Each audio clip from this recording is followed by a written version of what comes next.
Hello guys! Welcome po sa Encourage 888. Ang reading nito ay para sa entertainment at personal na reflection lamang. So gamitin lamang yung mensaheng tumutugma sa iyong sitwasyon. So be open-minded po, hindi po halos lahat ay makaka-resonate. Salamat po sa mga nagsusubscribe, sa mga bumabalik. Marami pong salamat. So ngayon titingnan natin kung ano yung mensaheng ipinaparating sa iyo ng baraha. Ayan, so start na tayo. Tingnan natin kung para kanino to.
So, meron ka ditong only you, conflict, so confusion, fantasy, distracted. So, merong lumabas sa ganyang oracles, the snake. Meron ditong not enough and the love call. So, new love, yung iba sa inyo, parating, merong new love. Meron ka ditong Queen of Cups, the Lovers. Meron ka ditong Five of Pentacles reverse. Then courage, strength, the Fool reverse, Justice reverse. So, itaas ko to. Ayan. Para magkasya.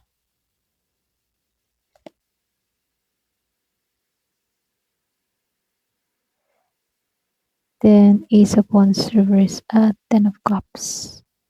So, tingnan natin kung para kanino tong energy na to.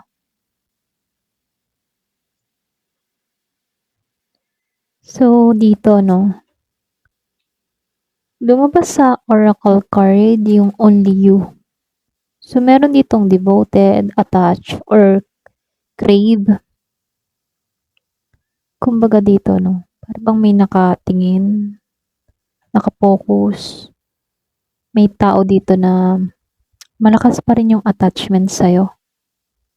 Kumbaga, siya yung klase ng tao na andun yung pagnanais sa'yo eh.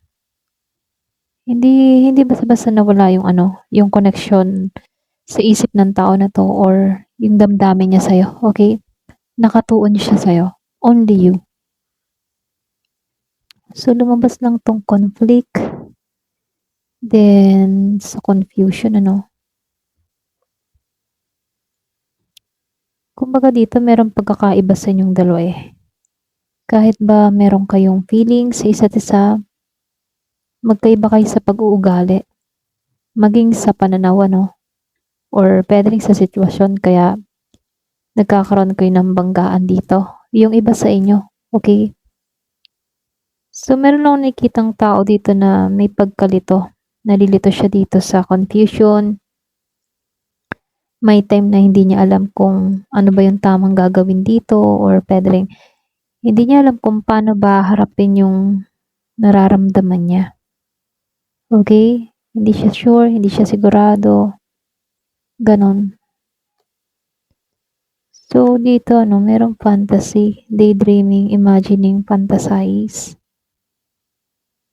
Kung titingnan sa fantasy, para ba siyang, ito yung klase ng tao na pwedeng madalas ka pa rin niyang naiisip or pwede rin ini-imagine ka kung ganito kaya, what if kung ganito, ganon. Yung mga scenario. Pero, hindi man ibig sabihin may action agad itong tao na to. Pero, andun siya sa moment na nananaginip ng gising. Okay? Pinafantasize ka or sabing Nag-i-imagine siya about sa inyong dalawa, ganon. So, distracted. Kumbaga, pwedeng sa inyong connection, maraming sagabal. Kaya medyo may konting delay sa inyong dalawa. Pwedeng distracted siya sa kanyang environment, sa mga tao sa paligid niya. Meron siyang plano sa communication pero nadidistract siya sa paligid niya.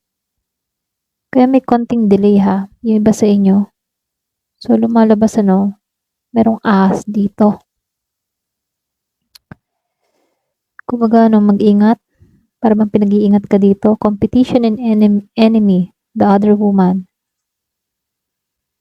Kumbaga, yung iba sa inyo, pwedeng pinag-iingat ka din sa selos or magkagad magsiselos or pwede rin itong tao na ito nagsiselos.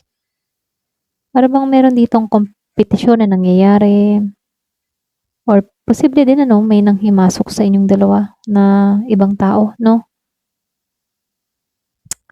Hindi naman to, hindi naman to automatic na third party pero pwedeng family ng tao, ng person mo or ng taong inisip mo. Pwedeng merong hadlang. Pwedeng pinapakita rin ito yung tension or pwedeng may nagbabantay eh. Ito lang nakikita ko, parang may nakatuon, may nagbabantay sa kilos ng person mo or sa galaw dito. May kalaban ka dito. Iba sa inyo ha, pwedeng may other woman dito, okay? So, not enough. Meron ditong lacking confidence, self-sabotage, ego, and fear. Mababa yung confidence ng taong ito. Ito lang nakikita ko, no? Tubuan siya din eh. Para ba siyang, yung bang tipo na may takot kasi siya sa rejection. May tendency na nagkakaroon to ng self-sabotage, Kaya hirap siyang kumilos. Pero ganun pa man, lumabas itong love call. Para bang meron ditong energy na merong nais magpahayag ng kanyang nararamdaman or mag-message sa'yo. Para bang meron ditong gusto magbigay ng balita tungkol sa kanyang nararamdaman, sa kanyang emosyon. Ganon. Okay, gusto nung iparamdam sa'yo, iparinig sa'yo. Ganon. So, nakikitaan ko lang din dito. Kasi lumabas itong new love. Pwedeng yung iba naman sa inyo, merong bagong chapter kasi dito na pwedeng magbukas sa'yo. Okay? Pwedeng bagong connection to or pwedeng panibagong simula sa kasalukuyang relasyon, kung parehong pipiliin or aayusin, yung connection. So, pwedeng meron dumating. Yung iba sa inyo, kung umaasam-asam ka ng bago, ayan, may parating. So, dito, lumabas ang Queen of Cups and the Lovers. Magkasunod pa. Good sign to kasi malalim kasi yung emosyon ng taong ito sa'yo. Mabuti tong tao or pwede rin energy mo to. So, meron lang nakikitang taong malalim pa rin yung emosyon. Meron siyang pagmamahal. Meron siyang pagmamalasakit. Pwede ikaw to or siya, ganun. Andun pa rin yung emotional na nararamdaman at aware naman tong taong ito sa kanyang feelings, Malakas yung connection at attraction nyo dito. Ito na nakikita ko. Pala bang may humihila. Yan. Humihila, papalapit. Ganon. Kung makikita mo, para kayong may string. Malakas yung connection. Yung attract ng taong ito sa'yo. May tema pa rin ng pagpili na seryosong damdamin. Para bang pwedeng meron pa rin tong nararamdaman na malalim. Malalim na nararamdaman sa'yo. Ganon. So, nakikitaan ko lang dito na seryoso yung nararamdaman ng taong ito sa'yo. Okay? Excuse me po. So, nakikitaan ko lang sa Five of Pentacles reverse, Parang meron ditong tao na, alam mo yun, unti-unti siyang bumabangon sa problema. Ganon. Meron ako nakikitang dumidistansya muna sa kanyang emosyon. Hindi halos lahat sa part na to. Posible iba sa earth sign to. Parang nagpipigil siya sa kanyang nararamdaman. Hindi niya muna inaatupag ang lahat. Ganon. Yung bang tipo na andun yung distance eh. alam niya yung ginagawa niya, gano'n. Pero gano'n pa man, so energy yung babasahin natin dito kahit magbanggit ako ng zodiac sign ano, magbase pa rin tayo sa energy. So dito 'no, sa strength, meron akong nakikitang courage. So, puwedeng pinipigilan nito yung emosyon niya para bang sinusubukan ng tao na 'to na maging matatag ba, gano'n.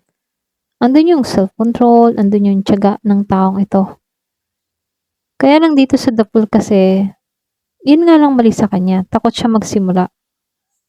Para bang takot siyang gumawa ng hakbang dahil sa pangamba, okey? Dahil sa pangamba na baka magkamali muli, gano'n. Tatakot siya, baka masaktan ka muli or makagawa siya ng maling move sa'yo, gano'n. Kaya hindi siya kumikilos. Pero kung tutuusin matapang 'to, eh, malakas ang loob. Kaya lang pagdating sa'yo na ano, narupok yung tuhod niya, okey? So, dito justice reverse, hindi pa kayo nagkakaayos ng taong ito, ano? Hindi pa kayo nagkakaintindihan or puwede ring pakiramdam na puwedeng hindi naging ano, yung hindi naging fair, gano'n. Hindi naging fair yung sitwasyon ninyo, okey? So, Ace of Wands reverse. May delay lang akong nakikita sa bagong simula, okey? Para bang kulang sa lakas ng loob para umaksyon dito 'no? Kaya lang dito sa Ten of Cups reverse, para bang hindi pa naabot yung inaasahang na dapat masaya ang ending ninyo, wala pang gano'n. Merong emotional dissatisfaction sa pamilya, or maging sa relasyon ano, para bang kailangan munang ayusin yung mga issue pagdating sa relationship ninyo. Para bang hindi hindi pa umaabot yung tunay na saya sa inyong dalawa. Ito lang nakikita ko. Hindi niyo ramdam ang saya, gano'n. Pero kung titingnan ano, may energy dito na may nararamdaman pa 'to, eh. May pagnanais siyang makipag-ugnayan, pero maraming hadlang, okey? Maraming hadlang sa inyong dalawa. Kaya dun pumapasok yung kalituhan, yung takot, or puwede ring may impluwensiya na ibang tao sa paligid niya, okey? May potensyal sana kayong dalawa, okey, sa bagong kabanata dito. Ngunit mangyayari lamang 'to kung magkakaroon kayo ng malinaw na desisyon at aksyon. Hindi lang puro sa pag-iisip or fantasize ano. Kailangan talaga ng aksyon. Ayun, yung pagkakaunawan pero nakikita ko dito may hadlang pa, eh. May ayaw sa connection ninyo. Meron ditong kalaban, okey? Posible yung iba sa inyo babae, gano'n. Ito lang nakikita ko, ayan. Hanggang dito na lamang po. Thank you for watching. Love and peace.